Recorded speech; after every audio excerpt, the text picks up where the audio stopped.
BTC बिटिआरनि गेदेरमा रायजो राजा जायफोर दाउ फाराम अमा फाराम आरो जायफोर मैगं थाइगं आरो लोगोसे जायफोर फुख्रि गिदिर गिदिर दं नोंथांमोना बिपिएफ आरो इउपिपिएलखौ कन्टेक्ट लादो नङाबा गुबुन हारियासो कन्टेक्ट लासिगोन साननैसोनि उनाव मा जानो पार्टी अफिसाव बोरमा जानो दाउ जानो लकेल दाउ जानो ना बयलार जानो दाउदै जानो मा जानो थाबैनो कन्टेक्ट लादो नोंथांमोना नङाबा आन्दायगोन नङाबा गुबुन हारिनि बेफारिफ्रासो कन्टेक्ट लासिगोन बिटिसि बिटिआरनि रायजो राजाफ्रा साननैसोनि उनाव रेस्ट मोनसिगोन गाव गावनि न'आव ओंखाम दै जानो दरकार गैला पार्टी अफिसाव थां आरो जा बेफोरबायदि लिडार गैलामोन नामा माथो बिनि आसे फासे गोबां लेखा गोरोंफोर कास्टममोनखौ नुयो कास्टममोन बेरायफायो फंबाय कास्टमाबोथ' लेखा गोरों सानसे बर' फरायसा आफादनि गोगोम सासे सेन्ट्रेलाव हाबा मावबोनाय मानसि बियो बिनि भइसफोरखौ दाबो गोसोखाङोबा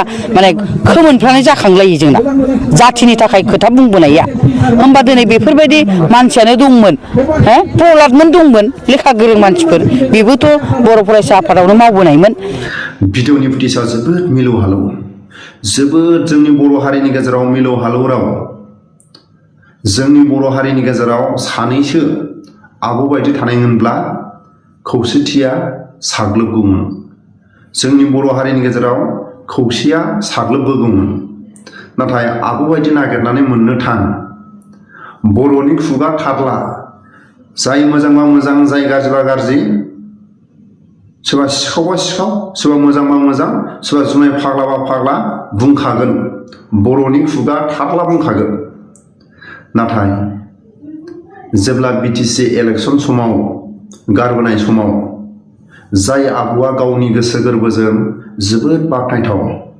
जोबोद मिलौहालौ राव बुंदों नाथाय गारबोनाय समाव जाय आब'आ जेरै खोमसियाव सांग्रेमाया साग्लोबो जेरै हरनि समाव हाथरखिया समायना रमायना साग्लोबबोयो थिग बेबायदिनो बिटिसि बिटिआरआव बिटिसि इलेक्सनाव गावनि गोसो गोरबोजों गावनि गोदै रावजों जोबोद जाय आब'आ डिआर नाब्ला सारखौ लानानै जोबथेसालियाव जेसेबां दं बिथांमोनखौ उदां खालायनांगोन जायफोरा आलाय सिलाय दावहायाव गावथार जानाय जायफोरा आलाय सिलाय दिनैसिमबो जोबथेसालियाव थानो गोनां जादों बिथांमोननि न'खरखौ नायनायानो जाय गोहो खुंथायाव फैया मानो हाग्रामा फैबा हाग्रामाया नायनांगोन प्रमद बर'आ फैबा प्रमद बर'आ नायनांगोन जोबोद बाख्नायथाव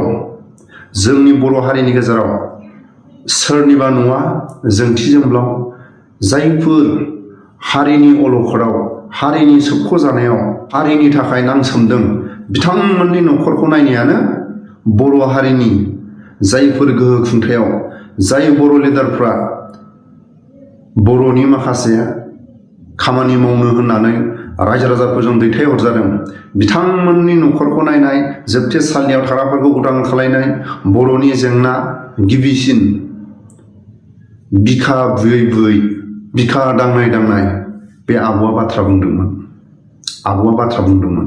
बयबो बर' हारिनि गेजेराव फोथायदोंमोन जाय आब'आ गोदै राव बुंदों बिटिसि इलेक्सनाव जोबोद रायजो राजाफोरनि गेजेराव बिखा दांनाय दांनाय बिखा बुयै बुयै समायखिरा लादोंमोन जाय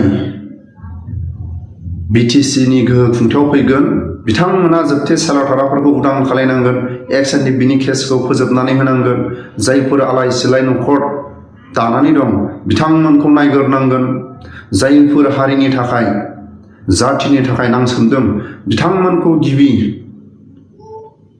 आं सासे बर' बिमा जानानै जोंनि इउपिपिएल पार्टिया जुदि गोहो खुंथायाव फैयोबा आं गिबिसिन न' थांनानै जायफोर जोबथेसालियाव थानाय बिथांमोननि न' थांनानै आं उदिस लागोन जाय बर'नि गोहो खुंथायाव फैया मानो बिथांमोनखौ बुंनायनि बिथांमोनखौ खावलायनायनि दायथ'आ आंनाव थागोन होननानै बिखा दांनाय बाथ्रा बुंदोंमोन जाय हारिनि थाखाय नांसोमदों जाय जाथिनि थाखाय नांसोमग्रा अरायसम सैथोखौ बुङो जेरै आब'आ सैथो खोथाखौ बुंदों, जोबोद बाख्नायथाव। बर'नि खुगा थारला जाय गेदेरमाखौ आसि मोनसेजों थुनानै देरहाहोयो। बिथांमोनखौ उदिस लानो थाखाय सम गैया। नाथाय नैबे थासान्दियाव, नैबे बर' बिमा थासान्दियाव बिखा दांनाय बाथ्रा बुंबोदोंमोन।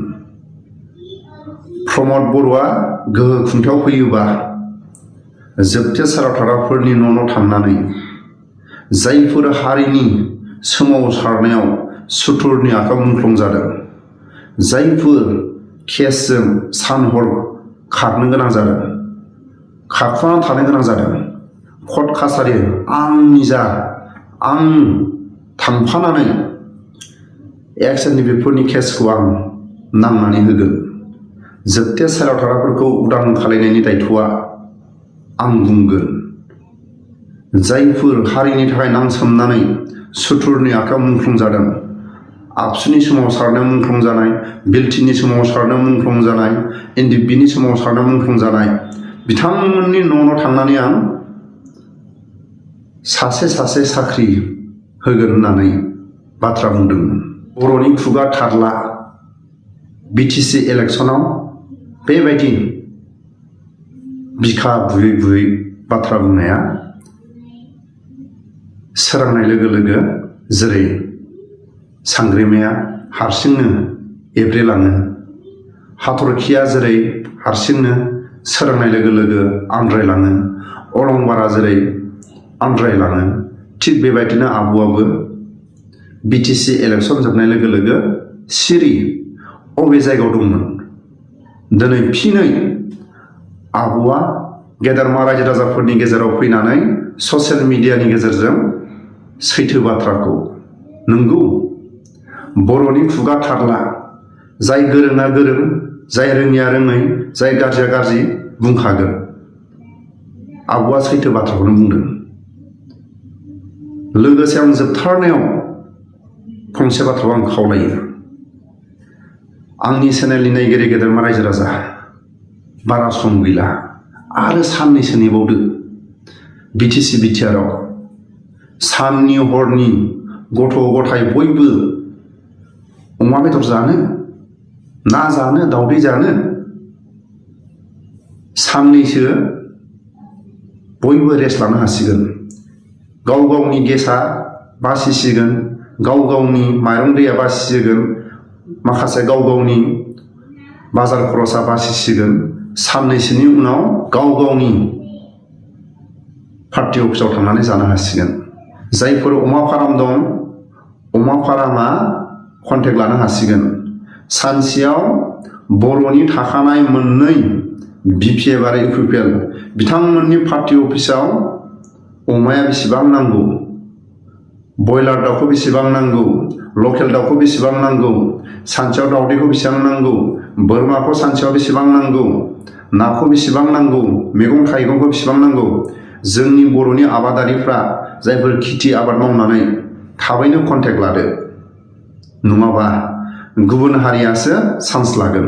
आरो साननैसोनि उनाव दरखार गैला गाव गावनि न'आव ओंखाम दै संना जानो। सोरबा बिपिएफ पार्टिया देरहाबाबो खामानि मावखानांगोन, सोरबा इउपिपिएल पार्टिया देरहाबाबो खामानि मावखानांगोन।